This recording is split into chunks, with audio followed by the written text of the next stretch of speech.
Run it up, then run it back. Run it up, then run it back. Run it up, run it back. Run it up, then run it back. Oh, we made it to Tuesday. That's fun, isn't it? We've got everyone accounted for today, especially our friend Danny Green in the hoodie on the end. Yes, thank you. He gets it. Welcome back. Welcome back. Of everybody else's face. Yeah, we got to slide you in there somehow. Okay. Chandler Lou will be joining us as there he is. Lou's joining us as well, and we've got Vince Carter coming up later in the show. But we had one game, just one game last night, so this should be fairly easy to consume and digest. Knicks, Raptors, Cat, big win, 113-108. RJ Barrett ties it up with 108. Cat hits a layup. Knicks go ahead. OG ANUNOBY blocks RJ. Cat hits a three. The win is New York's. There it is. Pew, we finished with 24 and 15. RJ did have 30 points on, we were calling it a revenge game. But Cat being clutch like this is quite fun, Danny. And maybe people who didn't believe in Cat earlier are starting to see him in a completely different light. How do you feel his fit has been so far? I think it's been really good. I mean, obviously, the first game of the season, they got smoked by Boston. Didn't show Knicks fans a great deal of confidence. But since then, they've played pretty up and down early, but steady since then, you know.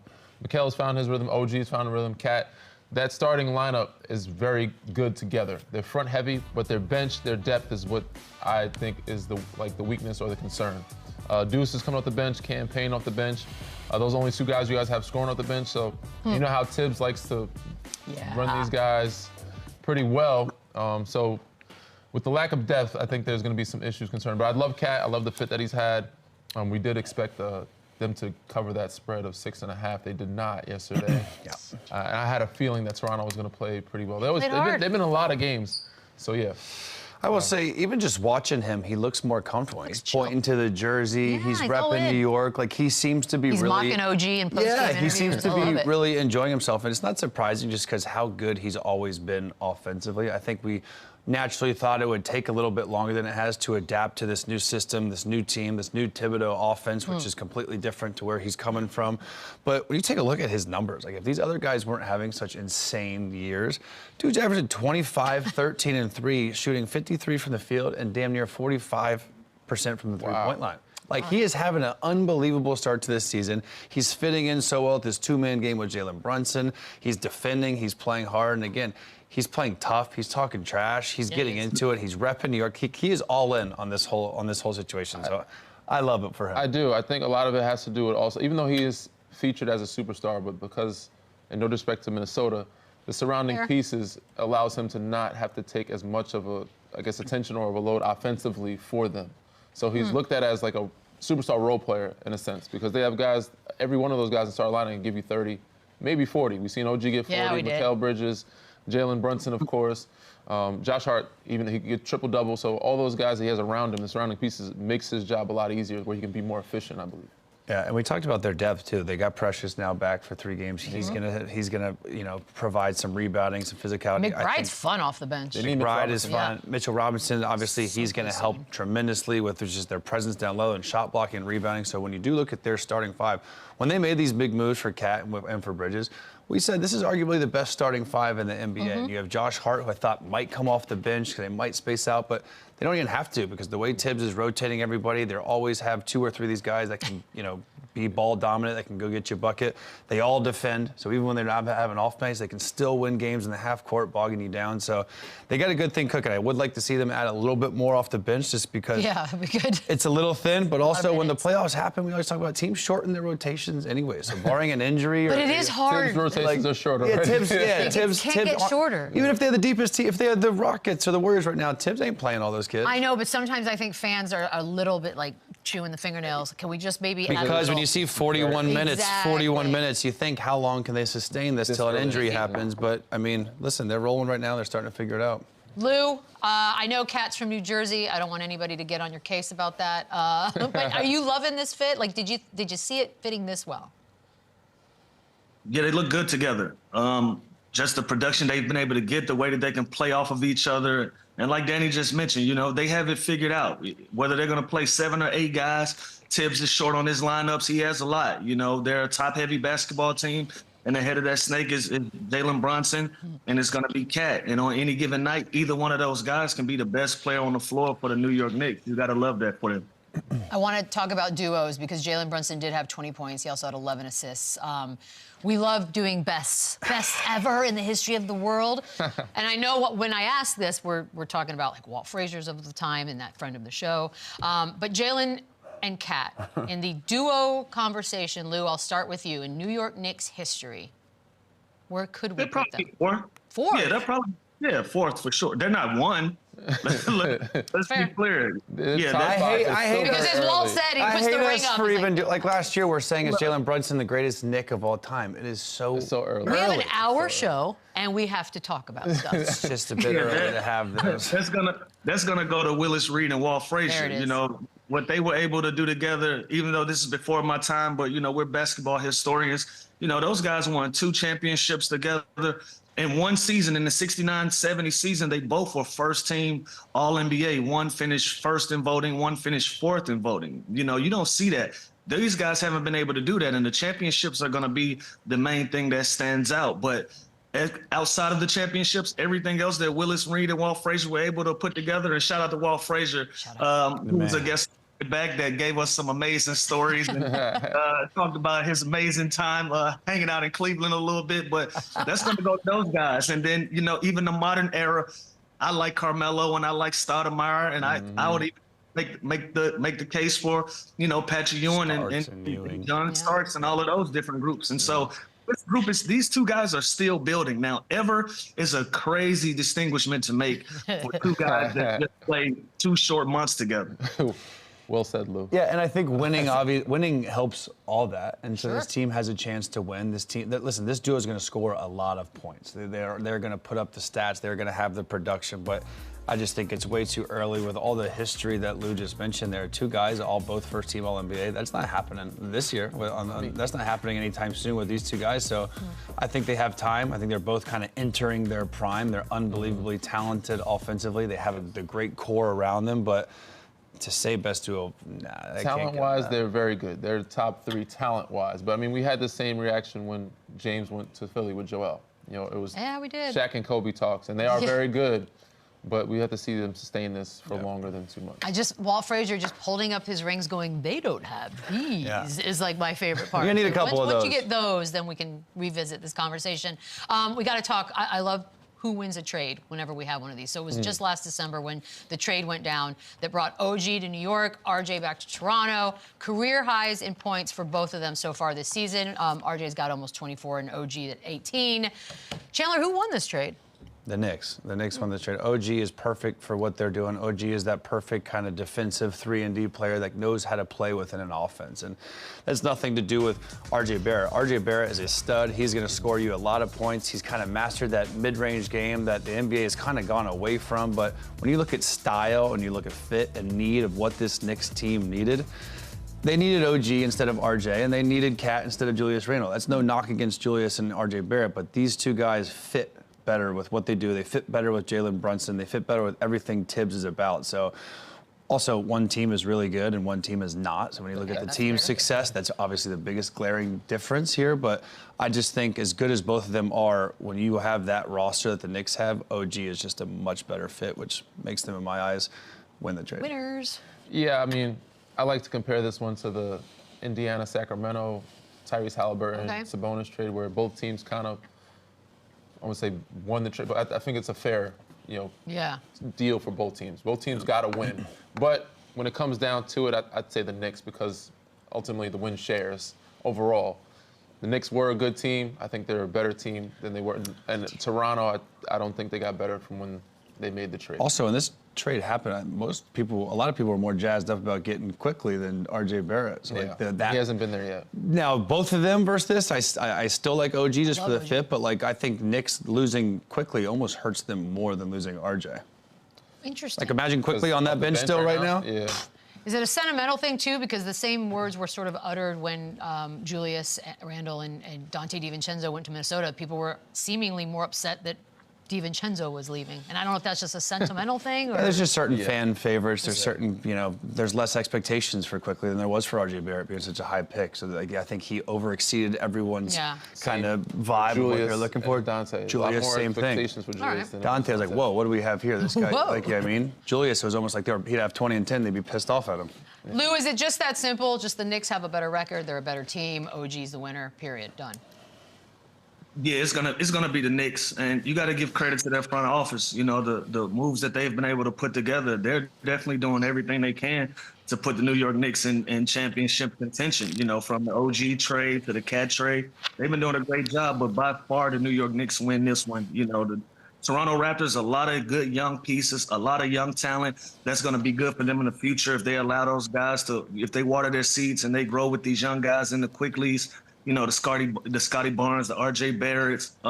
If they allow these guys to grow together, I think they start seeing some fruits of that labor. But at this moment, I think the New York Knicks, they're primed for a real run at this thing this year. Yeah, if I'm a Knicks fan, I'm hyped. Like, they go and make those moves. They get those guys. They hire Jalen Brunson's dad, like, to ensure that deal happens. Like, they are doing everything they can to think about it. They hired someone's father to assure something going to happen. Like, that, they are all in on this. And so you got to respect that as a fan of the Knicks, as someone in that city. The buzz is there. The team is good. Definitely. There's real hope there. There's real hope in the city. Injury time, Danny. Scotty Barnes left this one, had a bit of an ankle injury, no fracture. But we do, and maybe we just are paying more attention, just so many injuries. So many injuries. Like, what are we going to blame here? Shoes, staff, They're what not is it? practicing enough, no. They need more. Not going to go to the old school. They're not practicing. No, I think it's just because of the pace of the game. You know, it's just, there's a lot more possessions. Guys are getting up and down more. The game is still physical. And, you know, strange things happen. I think also it's just more evident. There's more coverage of it. I think there were injuries. And also now, you know, some guys just, back in the day, I think guys would play at 70%. Now guys are not risking the injury getting further more. Mind you, they're a little more comfortable. The contracts are different now than what they were then. True. They're going to wait till they're 100% and wait till they're good. 100%? Yeah, or at least 90%. 100% on any day of the Most players aren't. I'm never 100%. At best, you'll get 85, 90. And I think, there's, like, when you said they're making so much money now that it's not even necessarily on the player. These teams, these trainers, these medical staffs, they're protecting their own asset because they're getting paid so much money. They need these players to play when it matters. So, like, the Joel Embiid thing, the Zion thing, could they go and play a game right now? 1,000%, even if it's on a back-to-back, it's just big. They think big picture. They think of how can we get the most value out of this contract that we're stuck with, basically. So they don't want to. That's how people get fired, by throwing them out there. It's a weird system. Like, it needs a rehaul, but I don't even know how you do that in real time. Guys, guess what today is? It's Tuesday? It is Tuesday. It's the first day It's the knockout of the Cup round. Quarterfinals. Here we go. First up, Mavericks at Thunder. That one's What a game, by the way. Eastern. Okay, so let's go. So I'll give you some nuggets here. Okay. The Mavericks have won 7 straight, 11 of their last 12. I got it. And during that stretch, they went 5-1 when Luka was out for injury. Oh, man. Are they the biggest threat to win this whole thing? You like that, Lou? Lou, you like that one? Just, Look at me growing on TV. Is who the biggest threat to win the Mavericks? The Mavs. Biggest threat to OKC. Yeah. Yes, and I think if they win this, I'm just going to give you a little early predicting Here we go, predicting. If they win this game, they're going to win the NBA Cup. And listen, it's always been them. They've always been right there. They're coming off such a great year going to the finals last year, and they got better. They add guys like Grimes, like Najee Marshall. They bring in Klay Thompson, who's healthy, who's knocking down shots. You know what you're going to get with those two dynamic guards in Kyrie and Luka Doncic, but they're better, and they've had the continuity of this core with PJ, with the bigs. If they're making the trade for Daniel Gafford last year, they went on that run. It's never been a question about this team and their scoring. They're ranked 4th in offense. They're top 10 in pace. They're going to push the ball. They're going to flood you with these two-man games, these ISOs to where you can't double team because they're so electric and dynamic on that offensive end. It's just, can they defend? And right now, they've made big progress. They're the 8th rated defensive rating team in the NBA. So can they sit down? Can they dig in? They can defend and get stops in the half court. When Kyrie's having an off night, when Luka's turning the ball over, can they get back in transition? Can they capitalize on things like that, which they didn't really do in the past? So I think the Mavs, they're starting to figure out, they're starting to turn the corner. They're getting more from guys like Spencer Dinwiddie now when one of the guards go out. So I do. I think I've always been a big Mavs fan, and now they're kind of starting to put it together here in the early part of the season. I mean, that's a hell of a predicky, Danny. He says if they win tonight, that's it. They're going. I'm not going that far. I do think that they are the biggest threat to the Thunder. I do not think they win the Cup game. Kind of sucks they got to play first round. It's a tough, I love these games. I wish this was the Vegas games. Yes. You know what I mean? This is why Great I picked point. somebody else. But I think it's just one of those situations where certain teams have your number, right? I think Dallas right now has OKC's number. It's kind of like Golden State and Boston. For some odd reason, Boston just has some mental block when they play Golden State that they just don't play their normal game. They don't show up as the championship Boston Celtics we've known them to be. And I think for most part of the battles, I think Golden State's gotten them. I think this is the same with Dallas and OKC. And I think you could say the same for, like, I guess, Atlanta and Cleveland. You know, Cleveland's been unbelievable this year, that's a weird but one. Atlanta's beat them twice. We'll see if they beat them, you know, the rest of the season. But there's certain teams that I think just have you figured out or have a mental hold on you. And I think as of right now, as it stands, Dallas. Atlanta has beat the Cleveland twice. Cavs twice and lost to the Wizards twice. Yeah. It's a weird game. It's basketball. We love. It's just the matchup sometimes. Lou, that's SGA. That's his Thunder squad there, and it seems to be a very heavy Dallas favorite panel this morning. How are you feeling about this? Yeah, I still like OKC. You know, if OKC is going to win the Cup, or I'm going to stand pat, and I picked the Atlanta Hawks. I was on some hometown pride, and so I'm gonna stick with that. I like how my guys playing down there at State Farm Arena. So if not OKC, is going to be the Hawks for me. But man, the Western Conference all over the place. I don't know how to feel. Like my common sense is being betrayed. You know, I want to root for the Dallas Mavericks of the world. I want to root for the Denver Nuggets, but right now, Ja Morant and the Memphis Grizzlies are right there in that conversation. You know, you got Jalen Green and you got Sengun down there in Houston doing their thing. You know, these young guys are showing and proving right now, and so my popular opinion isn't being proven to be right now. So I don't know how to feel about the Western Conference. I love this. Yeah, tomorrow we'll have the other games. Talk about this article, Danny, the recent top 25 under 25 article. I love it, so official. Yeah. They had Tyrese Halliburton ahead of Jalen Williams in those rankings, and Draymond took issue with it, which I think a lot of people might actually take issue with this one. Should Jalen be higher than Tyrese Halliburton? Yes, as it stands right now, I think this was last year during this time. Sure. It would have been hands down Tyrese. 2 months ago is hands down. So before the season started, it was Tyrese. Before the season started, I'm yes. saying a year ago, Tyrese's stretch of going off was around this time. And this is where he made All-NBA, and he's still a very good player. I think he's a very good player, but the standard or the expectation that people have for him because of that month stretch or 2 month stretch was hard to keep on him. You know, he's a very good player, and so Jalen is an up-and-coming young star, and he's showing that, especially with Chet being out, with Isaiah being in and out of the lineup, and most nights, you know, leading them not just offensively but defensively as well. Him being that guy, he's proven to be, you know, up there in that conversation. It should be ranked higher than most guys under 25, and I think should be higher than a good game. These, like Danny alluded to, these rankings change so frequently to where if you would have asked me literally 2 months ago, I would have said Tyrese Halliburton is not even close. We're talking about the guy that Team USA won, the guy who was one of the hottest players in this NBA Cup last year, who kind of surprised everybody with the Pacers being this, you know, kind of competitor last year.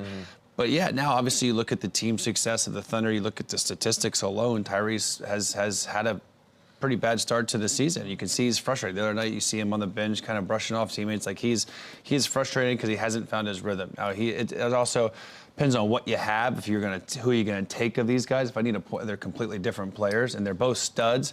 But like right now, yeah, like obviously with the stats that are in front of my face, I have to take Jalen Williams. Do you think Tyrese's struggles has to do with his finding a rhythm with Pascal? I guess, but he was pretty elite with him last year early, and that Rick Carlisle offense with the pick and roll and the three. Pascal at the deadline, right? Yeah, but before that, Tyrese was balling. After that, he played well, but then they never. I feel like he plays the backseat a lot to Pascal. Yeah, and I just do think with that Carlisle offense, the way they play pick and roll, the way they get up and down the court, and Halliburton, I said this last year, he's one of the last true point guards. Like he's not a guy that's going to go and want to even get you 30. He's not going to take that many shots. He takes care of the ball. I'd like to see his assist numbers up. His assist being last year 8.4 was nuts. He should be averaging 12, 13. He should be leading the league in assists. Yeah. So I don't care about the points necessarily. I care about his assist to turnover ratio, and I care about him only averaging 8 assists because he's playing the games. His usage rate is still high. Yeah. He controls their offense. He has the ball a big chunk of their possessions. So I'd like to see that up, but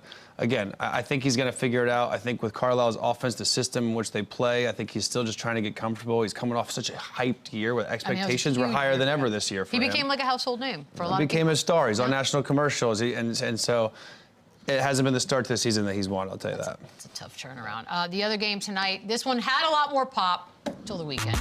Magic at Bucks. That's the first game. Big news, though, of course, was the FRANZ Wagner injury, which happens to be a torn oblique, the exact same injury that Paolo Banchero is dealing with, who's hopefully on this side of coming back, but won't be for tonight. Man, we went from, Chandler, this team, like this team is it, that they were fun to watch, going to go make it to the playoffs, to what? Are we still in that talk? There's no way to sugarcoat this. This sucks, and it's such an unfortunate break. First, Paolo, like that wasn't hard enough, and then you find something in FRANZ Wagner, who has looked more comfortable as the #1 option than he did the #2 option, and he is an absolute stud.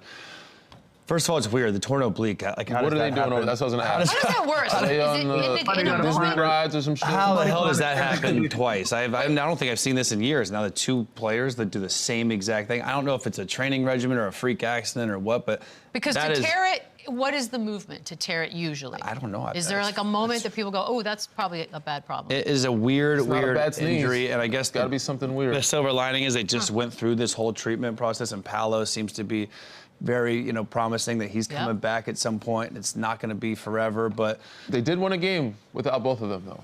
True. I think they in the East, I think they can stay afloat. I mean, I think they're still a playoff team. I don't know if they'll be home court, but I don't think they're a play-in team. Yeah, so I think they've done enough. They have enough leeway here, and they're not the greatest offensive team, especially with those two out. They hang their hat on the defensive end. That is Jamal Mosley's MO. It's been his MO since he was the head assistant in Dallas. He's always been the defense guy. And you look at their numbers, 3rd in defense, 3rd in steals. They can muck it up. They can play in the half court. They're going to have to. Without those, that's 50, 60 points that's not there for the pursuit. Like, foreseeable future like that. So they're going to have to find ways to get a lot out of Cole Anthony. Jalen Suggs is going to have to be aggressive. They're going to have to collectively do this. KCP, it's not really his game to go create his own shot, but he's got to be effective and he's got to be productive. So well, apparently there was a team meeting that was called. Those are always big. And well, no, it was a good meeting. It was sort of a, hey, this is sort of the state of the union right now. This is what we're dealing with. And I think out of the meeting came Jalen Suggs, you're up. Like, this is going to be your moment. Yeah, you got 150 million reasons to be the guy now. Now your number's being called. So, again, he's going to have to be the head of the snake here, which I don't know if that's necessarily his game either. He's kind of a 3-and-D type of guy who's really played well ever since getting that contract. But it's tough. You take the top 2 players off any team, they're going to take a major hit. This is where you could use a Markelle Fultz, other guys. I'm sure they're going to pick up some people, but God, they have. Jalen Suggs is very good. KCP is a very good, solid player. You got Anthony Black, Cole Anthony, all those guys. Just look at who's going to create offense. But yeah. It's never good when Chandler looks at the lineup and then just puts his hand up like giving up. You got Mo. Still got Mo. Got the big brother. Stop. Okay, we're stopping. All right, we got to take a quick break. Wait, we lose Lou now? No! Bye, Lou. But we get Vince. Vince Carter joins us. The baby face. It's a switch off. We'll be back. Run it up, run it back, run it up. We're legendary. Carter, I don't believe what I just saw. We're legendary. Are you kidding me? Half man, half amazing. We're legendary. He is a Hall of Famer. He is Vince Carter. That can't get old. You have to always say it. It's like it's in the deal and it's the title. I'm still not there yet. I'm still getting used to it. No, it's forever. It's anywhere you go for the rest of your life. It's Hall of Famer Vince Carter. That's kind of cool.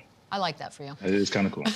we got the What's up, Tar Heel? VC, what's up, my dog? You know, all right? Everything. Yeah, man, I'm good. Carolina Soccer Girls team. Yeah, shout out man. to them. Get another natty. Shout out to the soccer team. Yes, number sir. 22 for the women's soccer team. Oh, okay. Running them up. Okay. Don't just say it like that. Just don't say it like that. Oh, okay. Yeah. Don't do that. I mean, wow, that's life-changing. I'll go home and write about it. Thank you. How about the Florida Gators, number 9th in the country in Florida in men's basketball? BC, what up?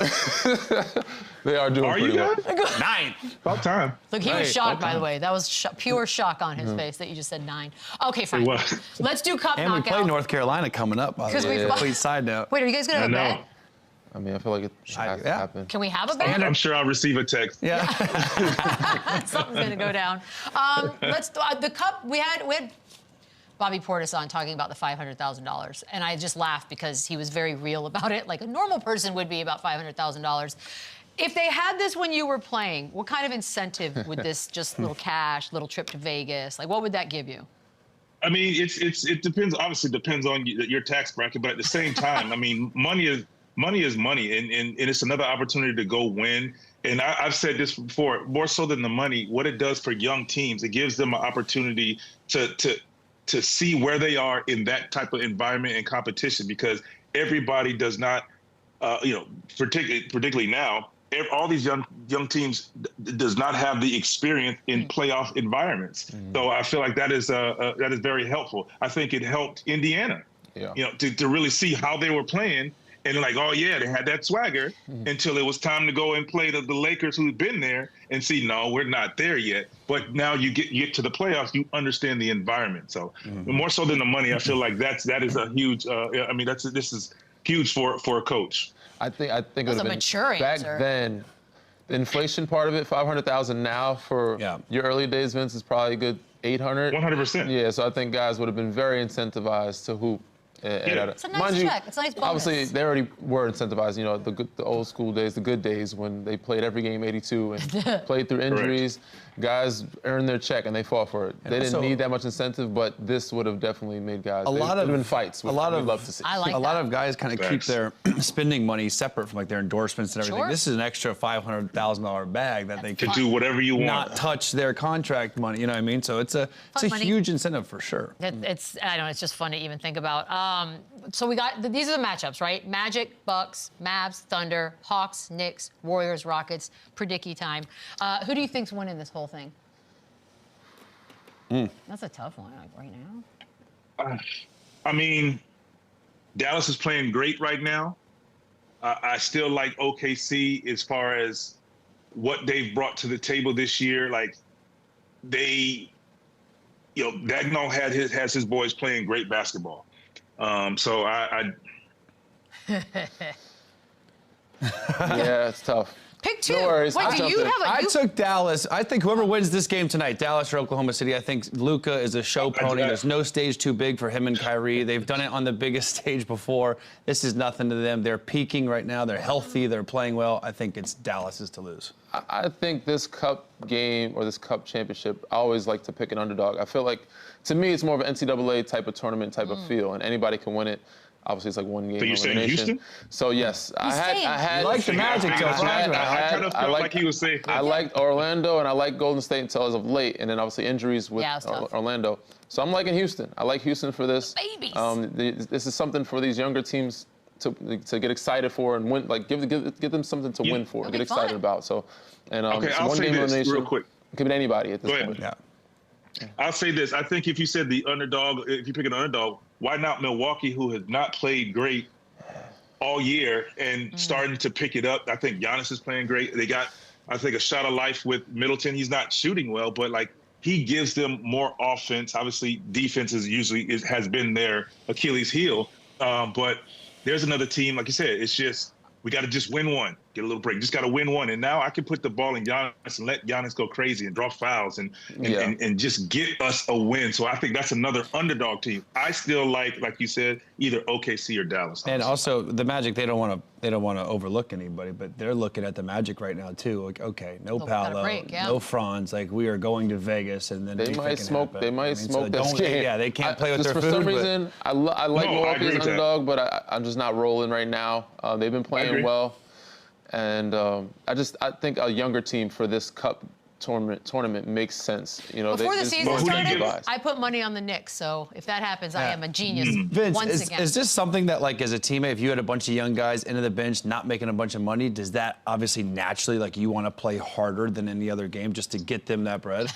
Especially if these guys, if you have young guys who are good young guys, you know how it is. When you got good young guys who are listening, who do everything they need to do, like kind of like LeBron did for them. He said, our young guys, I want to win this for them. And you saw how excited. You got to see how excited those young guys were. So, yeah, for sure. Like, I've always had a good rapport with young guys, and want to get them the opportunity. We even have games where we want to get them minutes. We want to go out there, hey, let's push the lead so these guys can get in. So for sure, it is an incentive to go out there and put some more money in these guys' pockets. LeBron could also have 500K just is not 500K, won it guys. last year and broke him off with $500,000 each. It's like tax write-off. It's not like there's something in his contract says he couldn't have done that anyways. Well, that This is a fact, but he didn't have to now. Yeah, Christmas No, it's is cool. right around the corner. Because you actually earn it too. Like you are earning it, but you get a shot at true. something different. I love this.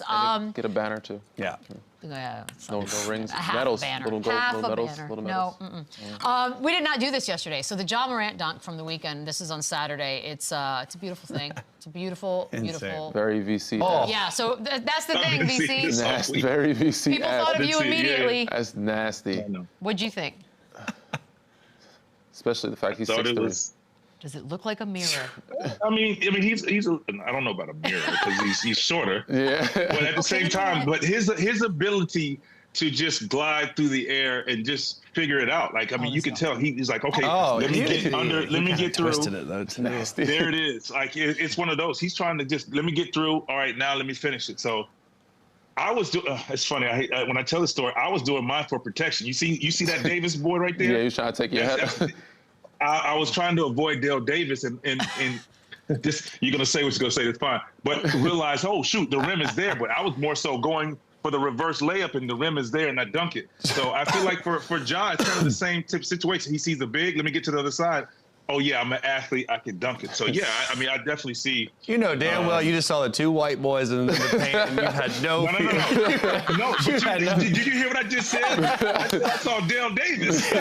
He's Yeah, getting he didn't mention. not the he two didn't mention 7-foot white guys up in the paint that are actually trying to block the shot. Just Davis. What the funniest part about this whole dunk is this is right after John Morant said he's done dunking. Yeah, he said it before dunking, that. yeah. He's like, I'm not dunking anymore. Can't He does help that. himself. And then does the nastiest dunk of the season so far. Yeah, I mean, that's just kind of what it is. He's like, I'm not going out to dunk. That's one of those, I'm not going out to look to do a flashy dunk, but, you know, while I'm up here, this is what happens. Correct. He had some time. He had time to amazing. think about it. I'm up here just floating. Yeah, it must be nice. But because that's the thing. I think people it is a like cool that he feeling. said it because they're looking at it as like, okay, cool. He's kind of getting it, the concerns, the maturing, all that stuff. But if you can do what he can do and what you did, how much did you even think about injuries, or were you just like, no, this is my gift. I'm doing this. You don't think about injuries. I mean, anybody else who dunks the ball, you don't really see injuries unless there's these little guards who shouldn't be up there. But here's a guy who can do that. He's athletic enough. It's more so learning to protect yourself and time and place. Sometimes you don't take the dunk where you're trying to jump over the 7-footer, but then there's times where it needs to be done. It's just you see these explosive guards happen, like you see the Derrick Roses, you see them over time kind of wear their body Sure. and they become more injury prone. So when you see a guy like Ja with his frail-ish body type, like when he's up there that high, it's scary to see how he's going to come down. Gotta learn to land, right? Yeah. Learn tuck and roll land. down. Might be a thing. It's You might the be onto coming something. down and it's the falling. I'm gonna say this. I thought D Wade did a lot of falling in his career, which trying to draw fouls, hitting the floor. It's hitting the floor a lot, also, guys. Yeah, hitting the floor a lot, which beats on your body. I mean, going up is cool. It's coming down. That's kind of that's kind of the thing. I mean, obviously, when you're 6'3", but like I said, I feel like just taking the punishment, hitting the floor wrong. So learning how to land, like you said, Danny, and I think protecting yourself. Like sometimes you hit the floor, you got to roll. Yeah. Sometimes you can't just fall to take a foul. Because I know it just wears you down because we play so many basketball games, and if you're playing in, if you start hitting that 10+ years, it catches up to you. Yeah. Yeah. What would you do when you would come Well, down? I didn't have this problem going up or coming down, so Just want to make sure you give I us your 2 cents on that neutral. I topic. was grounded at most I times. just hung He right where sets you up, man. That is a setup. Chandler had bounce, man. I don't know what he saw. I had Chandler sneaky, I had bounce. sneaky I do. I had sneaky Chandler like had tip bounce. dunk bounce. If you couldn't see me coming, I'd sneak Chandler in the back had door bounce. type of bounce. see him coming. LeBron James, I'm sure you were very aware of all the arguing conversation last week. Father time, he's got to end it now, it's over, because he had a bit of a slump. What was your thought process on hearing all of that? Are you in agreement that maybe we're looking at the end? Minutes. I said it was too many minutes. He was playing too many darn minutes. I actually was covering that game, and he was playing 35-something minutes. And I'm all for him playing every game. That's not the thing. But playing 35 minutes, I just felt like it was a lot, and it's natural. I can tell you, it wears on you regardless of what your mind. Your body is talking to you, saying, "Okay, we need to slow back." So obviously, you take practice time off. We know he doesn't like to miss practice, and he wants to play in games, and he's playing to win. I get it, but maybe not 35 minutes. Maybe you preserve him in the first half, and you play your bigger minutes in the second half when he gets better. So I just feel like you have to find time to dial him back, because do you need LeBron James more in the beginning of the season when AD's playing like this, or do you need him from the middle to the back end of the year? I think you need him in the back end. Vince, does a stretch like this even sneak into LeBron James's mind? Like, this is different. Or is this just a 2-week struggle where the team happens to be playing better without me on the floor? Like, does that even linger in his mind right now, or is it all about his body and how he's feeling? I think it's all about him understanding who he is, and we all go through bad stretches. I mean, we've all had stretches where we couldn't miss, and you were going to have great nights. And I mean, this is the NBA. It was 82 games and 6.5+ months, and you're not going to play great basketball all season long, so you're going to have stretches. But I think it's a mental thing, and I feel like he knows he's LeBron James. On top of that, here's a guy who gets a lot of touches. He gets a lot of touches, so he's going to, Danny, when you shooting bad, what do they tell you to do? Shoot your way out of it. Like, so like LeBron has the ball consistently night in and night out, where this is getting like, all right, y'all enjoy this, ha ha ha, because I'm gonna put this 29, 30-point triple-double in a couple of days 39. once I get my legs back. 39-point triple-double is kind of crazy. I don't see him. Father Time doesn't seem like it's catching him much. I mean, obviously he has stretches, but he's playing well. And it's hard to limit his minutes when they're losing or they're struggling to win games.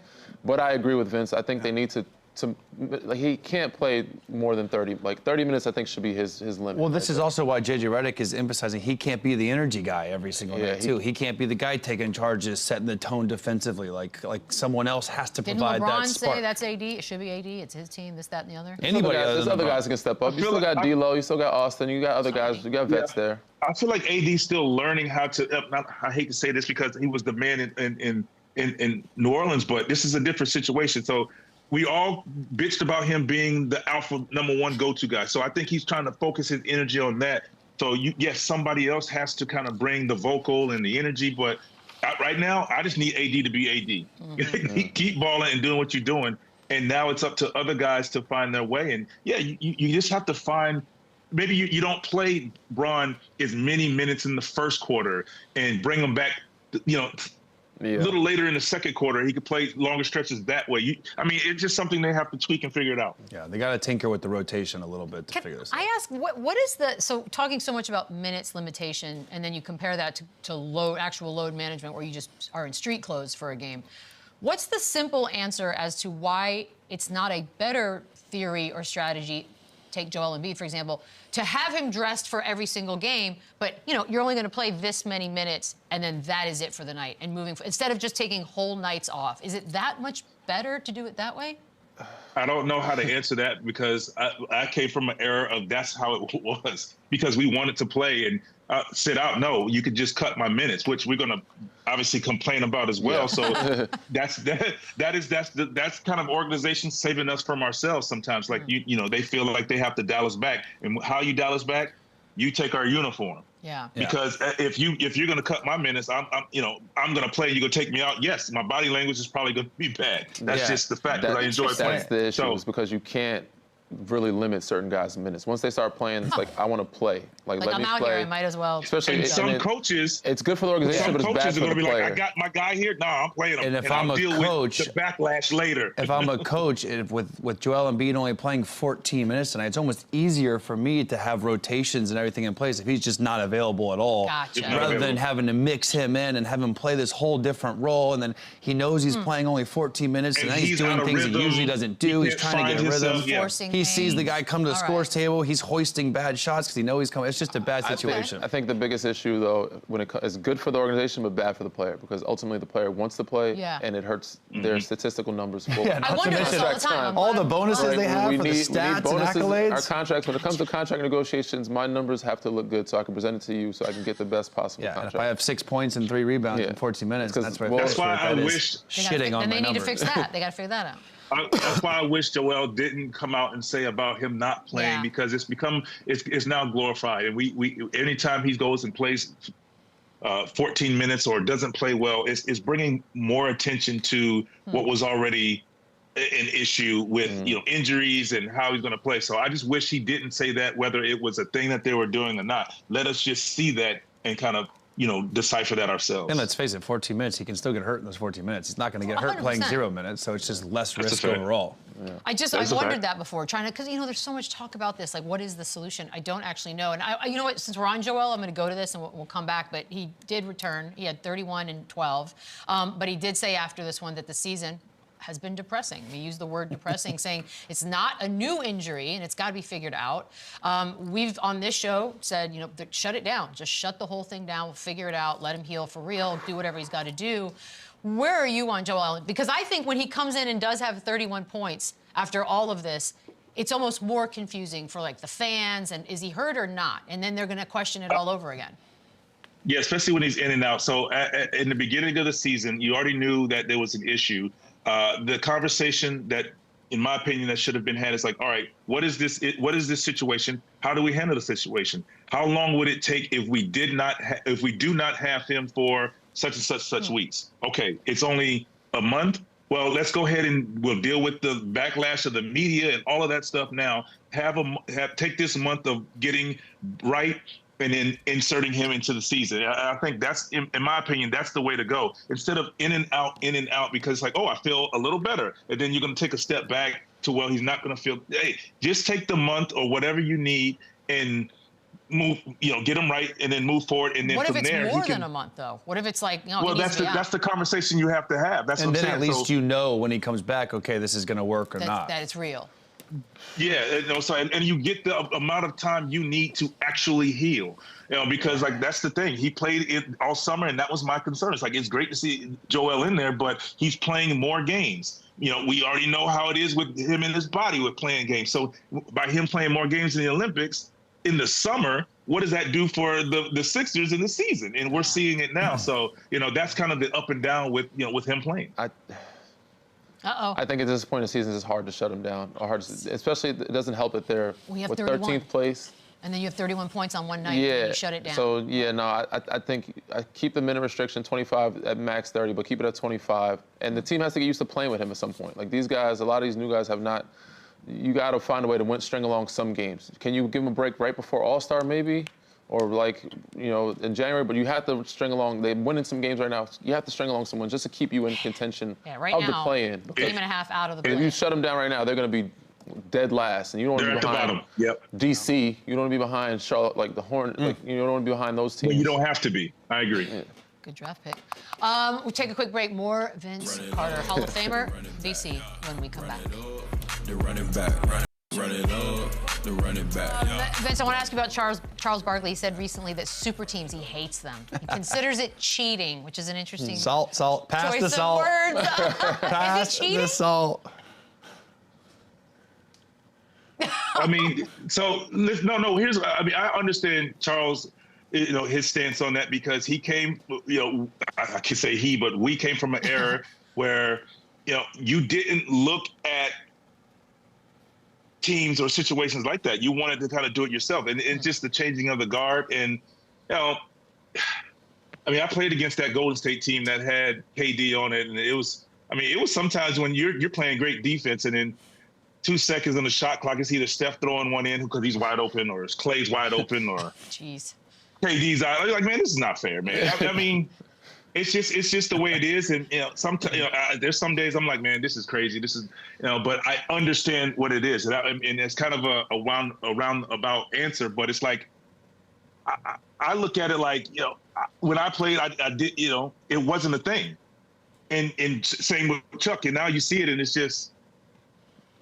The NBA's trying to figure out. I'd love to hear y'all stance on it. It feels a little bit like a cop-out. I know you don't. Charles to say it. No. For guys to do it. Again, do you want that ownership? Do you want to do it yourself? It's obviously not that easy to do it yourself. But how many super teams have been successful? It's not. The Heat, the Warriors, and then everybody else. Not so. To me, if it's within the cap, it's not cheating. But it doesn't look great. But not all of them work out well. I think it's some of them go in the Dodgers are a good one. the opposite direction. But they don't have a cap. A lot of so teams go in the that's opposite direction. You They know? are So like we've super. seen Brooklyn happen. We see Phoenix right now. That's like fair. there's teams that it just doesn't go. It goes in the opposite direction. So it's Yeah, a it's risk. You still guys not remember the Lakers guaranteed tried either. it?